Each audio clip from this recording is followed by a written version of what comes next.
D'abord, plaçons le cadre et la situation économique, si vous le voulez bien. Vous aviez dit, eh bien, il y a tout juste un an, d'ailleurs sur le plateau de TF1, que vous vous engagiez à inverser la courbe du chômage d'ici la fin 2013. Le nombre de demandeurs d'emploi a encore augmenté au cours des 3 derniers mois. C'est vrai que l'augmentation est moins rapide, mais l'augmentation est réelle. L'engagement va être difficile à tenir. On est loin du compte, Monsieur le Président? Non, on est tout près du but. Je m'étais engagé devant vous, donc devant les Français, l'année dernière, à la même époque, pour leur dire je ferai tout avec le gouvernement de Jean-Marc Ayrault pour inverser la courbe du chômage. C'est la tragédie la plus grave du début du XXIe siècle.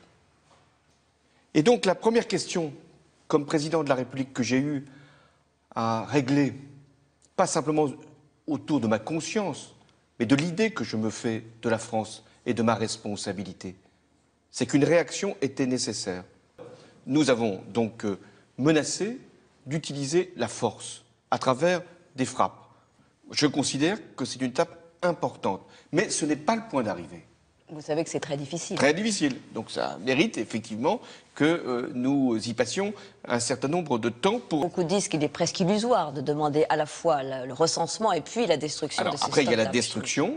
Un calendrier a été fixé. Sans doute est-il un peu ambitieux. Enfin, on ne va pas se plaindre. Certains parlent de 10 ans. Oui, là, c'est dit premier semestre 2014. C'est très très court. C'est très court. Donc, il faut bien intégrer l'utilisation des armes chimiques et ça aura quelques conséquences sur le processus.